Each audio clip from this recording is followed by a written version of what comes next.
నన్ను అంటుంది రాజశేఖర్ రెడ్డి బిడ్డను నన్ను అంటుంది నేను అక్కడ తెలంగాణలో పార్టీ పెట్టానట, తెలంగాణలో పార్టీ పెట్టక ముందు నేను కాంగ్రెస్ పార్టీని దూషించానట, ఇప్పుడు కాంగ్రెస్ పార్టీలో ఎలా చేరాను అని అంటుంది. అమ్మా రోజమ్మా, మీకు గుర్తులేదేమో, నేను గుర్తు చేస్తాను. మీరు తెలుగుదేశం పార్టీలో ఐరన్ లెగ్ అన్న పేరుతో మీరు పిలువబడినప్పుడు రాజశేఖర్ రెడ్డి గారి గురించి మీరు ఎంతగా దూషణలు చేశారో ప్రజలు ఇంకా గుర్తే ఉన్నాయి.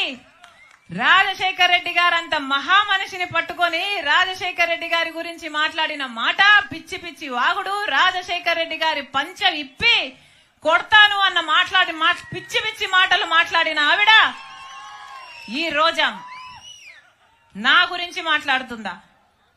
రాజశేఖర్ రెడ్డి బిడ్డను నేను. రాజశేఖర్ రెడ్డి గారు ఈ ప్రపంచంలో నన్ను ప్రేమించినంతగా ఎవరిని ప్రేమించలేదు.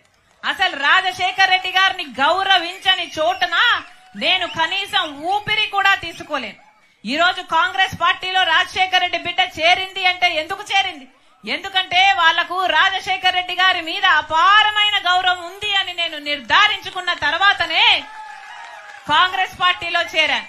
మణిపూర్ ఘటనలో ఈ వైసీపీ క్రైస్తవులయ్యుండి వైసీపీ నిలవకపోయినా మణిపూర్ లో క్రైస్తవుల కోసం కాంగ్రెస్ పార్టీ నిలబడింది కాబట్టి నేను కాంగ్రెస్ పార్టీలో చేరాను. మన ఆంధ్ర రాష్ట్రానికి ప్రత్యేక హోదా గురించి వీళ్ళు కొట్లాడతామని చెప్పి మాట తప్పితే కాంగ్రెస్ పార్టీలో రాహుల్ గాంధీ గారు మొట్టమొదటి సంతకమే నేను ప్రత్యేక హోదా ఫైల్ మీద చేస్తాను ప్రధానమంత్రి అయినాక అని ఆయన మాట చెప్తే తర్వాత చేరాను నేను కాంగ్రెస్ పార్టీలో. నా గురించి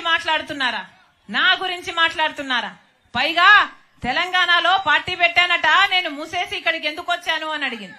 అమ్మా నేను వైఎస్ఆర్ తెలంగాణ పార్టీ అని పార్టీ పెట్టిన మాట నిజమే, అది మూయలేదు తల్లి. వైఎస్ఆర్ తెలంగాణ పార్టీ కాంగ్రెస్ పార్టీలో విలీనం చేశాం కాబట్టి కాంగ్రెస్ పార్టీ ఎంత కాలం బతికుంటుందో వైఎస్ఆర్ తెలంగాణ పార్టీ కూడా కాంగ్రెస్ పార్టీలో భాగమై బతికే ఉంటుంది. ఈ రోజు ఆంధ్ర రాష్ట్రానికి రాజశేఖర్ రెడ్డి బిడ్డ వచ్చింది అంటే గొప్ప ఉద్దేశంతో వచ్చింది. ఎందుకంటే నా పుట్టింటికి ఇక్కడ అన్యాయం జరుగుతుంది కాబట్టి ఇక్కడ ప్రత్యేక హోదా తేవాల్సిన బాధ్యత నా మీద కూడా ఉంది కాబట్టి ఈ రోజు ఆంధ్ర రాష్ట్రానికి వచ్చింది. అక్కడ తెలంగాణలో మేము చేసిన పాదయాత్రకు పోరాటానికి అక్కడ ఒక నియంత్రణ దించింది రాజశేఖర్ రెడ్డి బిడ్డ. ఇక్కడ ఈ నియంత్రణలు దించడానికి రాజశేఖర్ రెడ్డి బిడ్డ మళ్ళీ ఇక్కడ అడుగు పెట్టింది. పైగా తెలంగాణలో తెలంగాణ ప్రభుత్వం డబ్బులు ఇవ్వాలట, అవి నేను తీసుకురావాలట. ఏమ్మా నేను తీసుకొస్తే మీరేం చేస్తారు? గాడిదలు కాస్తారా? అధికారం ఏమో మీకుంది, తెలంగాణలో టీఆర్ఎస్ పార్టీలో దోస్తీ ఏమో మీకున్నింది.